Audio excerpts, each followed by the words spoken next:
Hello, my name is David Cruz, president of Valley View Realty. Today we're going to be looking at property management. What is property management? But before we go there, we need to look at why is property management needed. Property management is needed when you have a real estate investment. The question is, what is a real estate investment? Is my home a real estate investment? Realistically speaking, your home is basically a place for your family, for yourself to enjoy, something that you want to have that in the future you can relax and perhaps pay it off and not have any debt on your home and have a few years of, I would say, debt-free and enjoy life. An investment, on the other hand, is a property that you purchase besides your home, a property that you're going to put some money into, and hopefully you can keep it for one of the ways you could look at it for the future and pay it off as well and become part of your retirement, or you can go ahead and hold it for a while, sell it, and buy something else. There are ways that you can acquire wealth, security, by owning investments other than your own home. Now, what is an investment? An investment could be consisting of a single residence, which could be a home, condominium, or a townhome. It could be an apartment building, they call it multi-residential, or it could be commercial, or it could be industrial, it could be an office building, it could be a shopping center. And what size, and what type, and where, it's really measured, or it's really evaluated on the basis of the asset that you want to invest. The larger the capital of the investment, the more it will take. The lower the capital of the investment, the lesser initial cash it will take. And the answer would be to that, you have a certain amount of cash that you would like to invest, and that would pretty much determine how high of an investment you can have.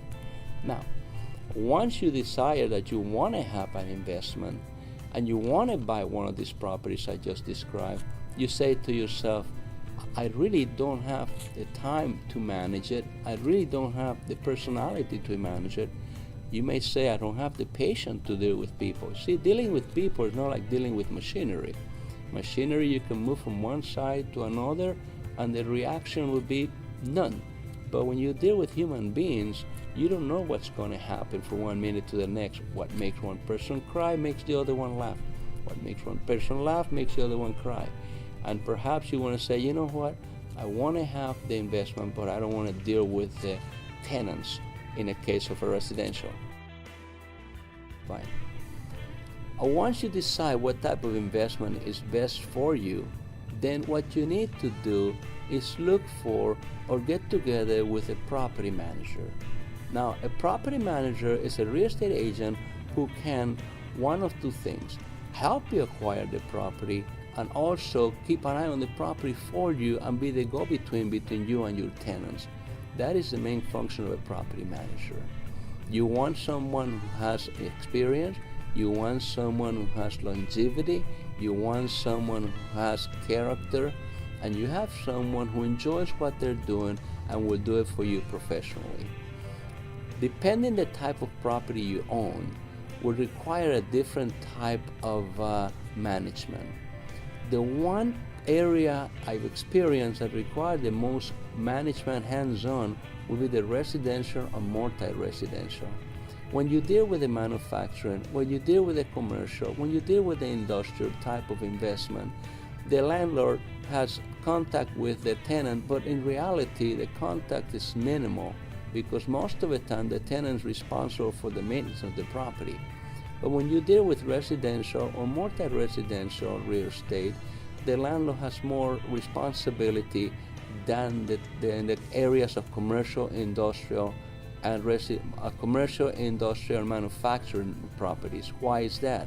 Because when you deal with the residential, multi-residential, there are laws that protect the tenant, and the landlord is responsible for more articles that could go wrong with the property. Meaning what? Well, for instance, the water heater goes bad. Most likely the tenant is going to call the landlord right away.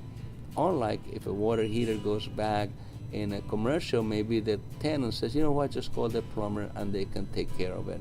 It's important to also define who's responsible for what when you first contact the tenant and you select the tenant. Now, once you select the property, Once you select the tenant, then the thing is, who is going to be my property manager? On what basis am I going to select that person? As I said earlier, one of the bases is the experience of the person, the character of the person, and also when you meet with this person, ask them, how long have you been property manager? How many properties do you have in your portfolio as we speak? And what has been your experience with tenants? The good property manager is not only going to manage your property for you, but if given the opportunity, they can assist you in selecting the tenant. What do I mean by selecting the tenant? Well, when the property is vacant, we need to look for a tenant for that property. We need to find someone who is able to enjoy the property as well as be responsible and maintain that property. And the good property manager will be a good asset to the owner in selecting that. And what I mean by that is, before you select a tenant, you can go on the basis of what? History of credit, history of income, and history of previous location where they live. It is important for a property manager to show the property to a prospective tenant on behalf of the landlord. You are really the buffer between the landlord and the tenant. As a matter of fact, most of the time, a lot of landlords are really ghosts. Tenants won't ever see them. Why? Because the primary contact on any given situation is the property manager. So it is important that a good property manager would help select a decent tenant. What does that mean? Up front, everything may look good, but when you check in the backside, you check the credit, you check their income, you check how long they've been in the previous place, and nowadays they're even checking a background check on individuals. Not every time it's necessary, but some people prefer to do a background check, which is not customary.